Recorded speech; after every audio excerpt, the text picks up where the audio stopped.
10th of April 2024. In this news flash I want to talk about Zuma.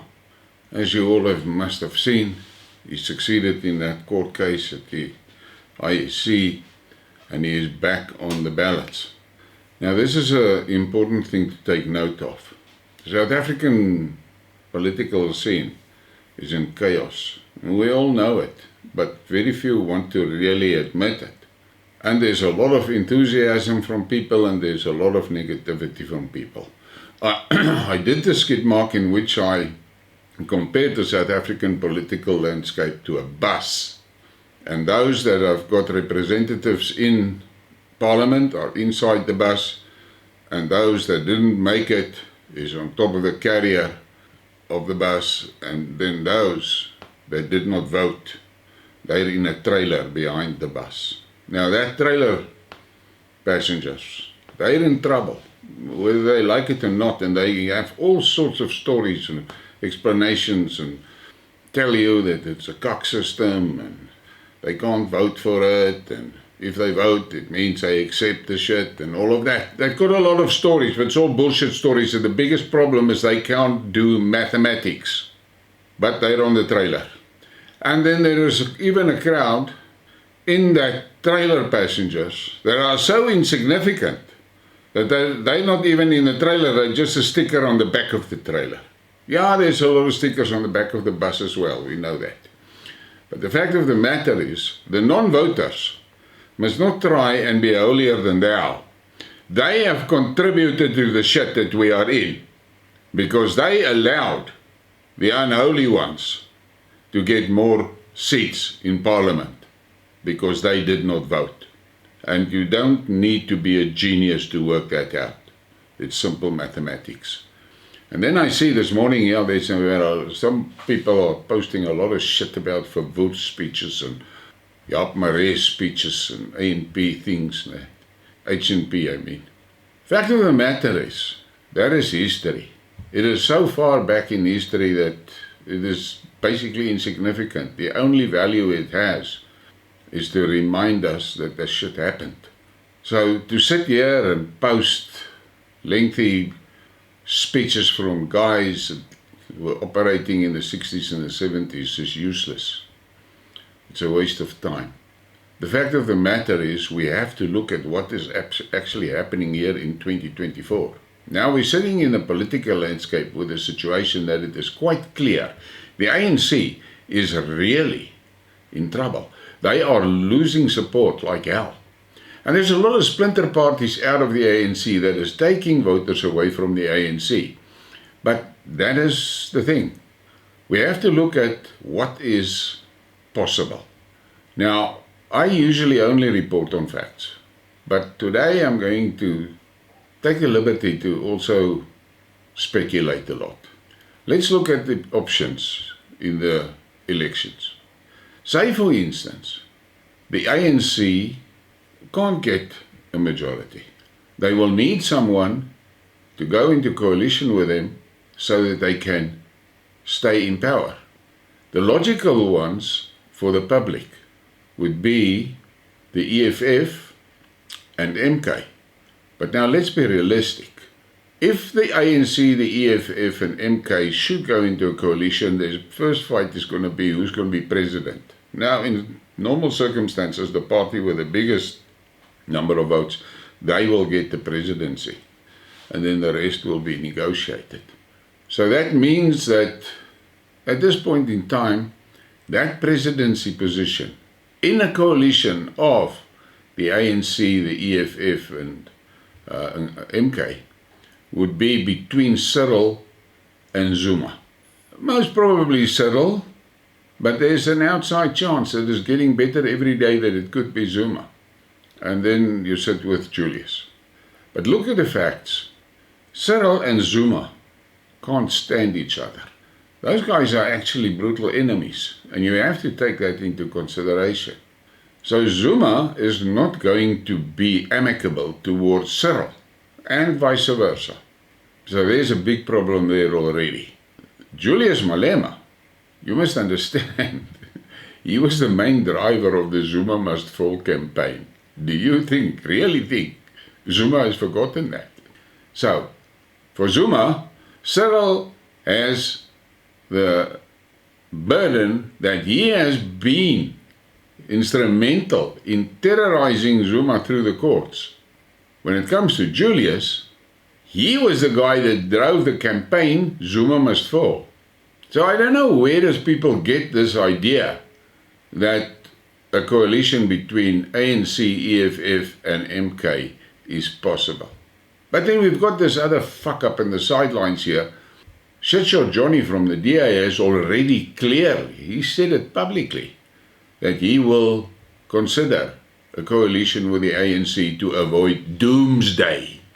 Fucking doomsday that they created. So what does that mean?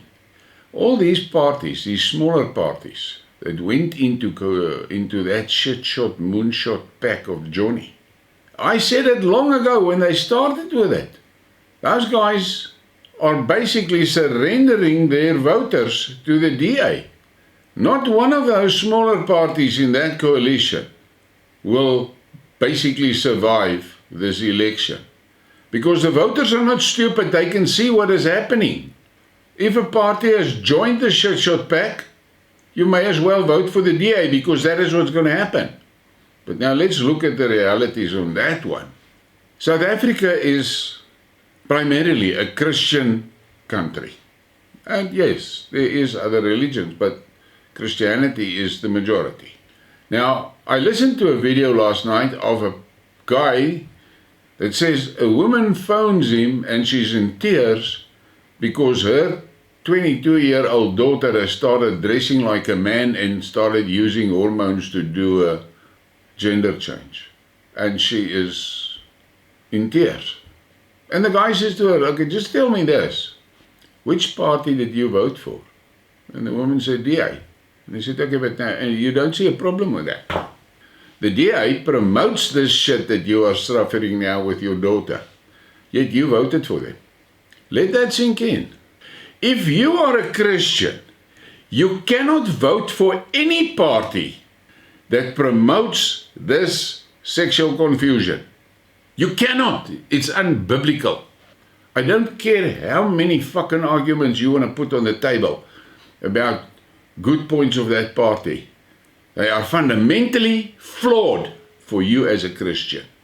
So, the reality today is you as a Christian cannot vote for the ANC, you cannot vote for the EFF, you cannot vote for the DA, you cannot vote for the Freedom Front Plus, you cannot vote for UIM. None of that, because they all promote that gender shit. And you as a Christian must tell me, how do you live with your conscience if you betrayed your faith like that? How do you expect God to bless you if you vote for Satan? You must think about that. Don't come with all your other historical shit. Stay fundamental, basic. If you vote for a party that promotes this gender confusion, you are betraying your faith. And you cannot expect God to bless you. That's the fact. And now, a lot of people has blown their tops. I don't give a shit. I really don't give a shit. Hypocrisy got us where we are. I have been proclaiming two parties. #Hope for SA and OHM. Now, I am not sure what OHM's position is on this gender confusion shit. But I am 100% confident that #Hope for SA does not support that. They do not support that. Further, they support full disciplinary control over your children as the Bible demands and instructs. So, they will be against that as well, this lack of discipline and the fact that parents cannot discipline the children and so forth. They also are against this special treatment that criminals are getting in the system. Those are important things to us, decent people, principled people. So if we just look at pure principles, there is actually only one party that I can promote with a clean conscience, and that is #HopeForSA. And this morning I asked them, your top 10 list, just tell me, which ones of your top 10 lists are professional preachers? And they gave me a good description, and we will have a chat with them and they can explain it more in better terms. And I look at it and I am satisfied with the answers that they gave me. Yes, in their top 10, there is prominent preachers. But as I was informed, those prominent preachers, most of them has got good, solid businesses. So they've got business sense. And what is more important for you as a voter to take into consideration is that with #HopeForSA, you at least sitting with a party that is proclaiming that they follow the Christian principles. So you can expect them to be accountable to you, because that is what the Bible demands from them. So, I'm saying it again. If you are a decent person with principles and you're a Christian, the only option for you on that ballot is #HopeForSA. That's it. Now there's a lot of people that will blow their tops about it and so forth, and then they come with shit and tell me, yeah, but it's a small party. Yes, it's a small party. As a matter of fact, they can't even be considered as a party today because nobody has ever voted for them. But it is your vote that can make them a big party, a major player.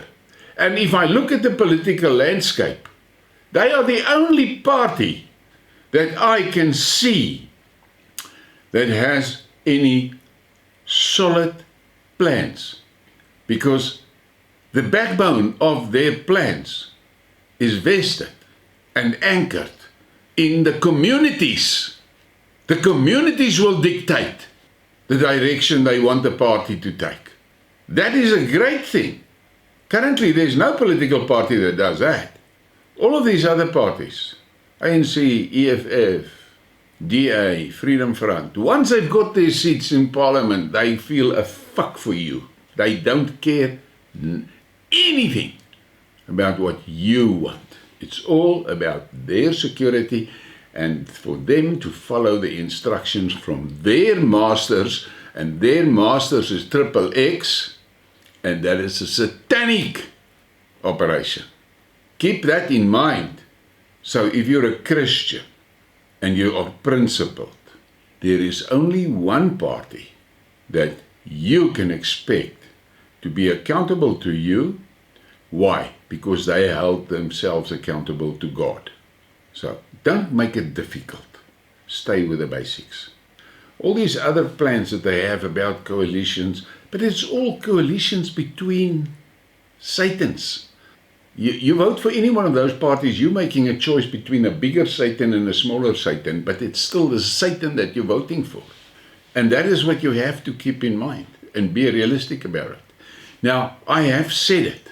I have a strong feeling that we might not see an election, because as I've said it in one of my Skidmarks yesterday, the country is so fucked up. It's like that blown out tank lying there somewhere in the Ukraine. It doesn't matter which driver you're going to put into that thing, he's going to go nowhere. And this is a major problem for us. But I spoke about it a long time ago, just when MK was founded, that MK has got a mission, and I'm confident that the Russians has got a strong influence in MK. Now, there's a lot that will frown about it, but that's the fact. Now I see more videos coming out and other people saying it and confirming it and speculating in that direction. I believe that the MK mission is to get the ANC out of Natal and get Natal independent. That's what I believe. And I think that is what the instructions was from the Kremlin, for the simple reason that Russia has got a major problem. The Cape Sea route is vital to BRICS, and the Russians does not have any formidable presence in South Africa. Whereas on the other hand, the West, America and England, is well anchored in South Africa. The Russians doesn't have that. So if things goes wrong here in South Africa, the Russians are 6 weeks away from responding just because of the distance. And they don't like that, and they know that it's very dangerous. So I believe the main mission is to get Natal out of the Republic. Now, if that happens, the guys, all these other separatists that want to be independent and escape, exit, and what the fuck you want to call it, they will get their wishes automatically from that, because it's only need Natal to go independent to make the card house fall down. That's what I believe. And the other reason why I think balkanization of South Africa is the only real option is because it will place tribal land under tribal control, and the tribes are the only ones that can really fight XXX. National government cannot. Tribes can. So I think it's a natural thing where it's going to go. But the option, but what we have to take into consideration is the danger, is how the balkanization is going to happen. Is it going to be a bloody revolution, or is it going to be just a natural breaking apart along the fault lines? That would be preferable, because if MK and Inkatha decide to take Natal out of the Republic, I'm sure they don't want a civil war in Natal. The Russians wouldn't want a civil war in Natal, because that will make things very complicated for their plans. So I think that the only way that we can effectively avoid a violent revolution in South Africa is by breaking the country into pieces. And that is because those pieces, each one of those pieces, wouldn't like war on their land, because it will just destroy everything they have. So think about these things and be realistic and be factually in your decisions, and don't vote on emotion, because that's going to bring you nowhere.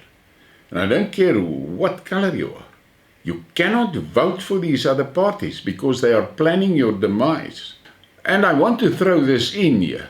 I think the Khoisan community, and there's so many factions in them, I don't understand. I really don't understand. They will never really achieve anything because they've got fuck all unity. But they have got historical claims on land. Maybe it is time for them to understand that they can only secure their future by joining forces with the other minorities. That's the only thing. And I'm going to end on this one. I see that passionate plea that Kali of AfriForum made about the Bella law, and I fucking laughed. I just laughed when I listened to it. I find it absolutely astounding that he's now suddenly so passionately patriotic.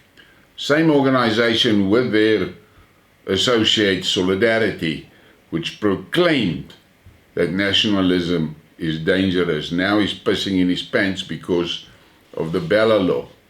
In the meantime, the cultural genocide against Afrikaans and the Boere has been running for 30 years. And they made a lot of fucking money out of their Don Quixote actions fighting windmills. They made a lot of money. So I just listened to it and I think, so, okay. On this day, you need to think and make a rational decision. And let your vote be faith-based, because that is the only way we can survive. And as I sit here and talk to you, the only party that is open about their commitment to the principles of the Bible and Christianity is #HopeForSA. Chew on that one. please give me a like and a subscribe and share the thing. All of those actions, the likes, the subscribes and the shares, is vital to grow the channel. And I want to thank the people that is supporting the channel financially. Yeah, it's tough for me. I spend a lot of time here. Someone made a remark and said, why don't I bring out a video every 6 hours? I read it and I laughed. I'm a one-man show. Totally one man. I've got no assistants, nothing. Everything you see comes through my hands up to you. And that is the reality. And my day is 24 hours, just like yours. I do work 18 to 20 hours, but it is taxing. It eats me. And of course, I take a lot of mental abuse for what I'm doing. But that I don't care. That doesn't bother me. And I take the shots because I have to take the shots if I want to bring the message. But it is impossible for me to get an impact without your support. Have a great day.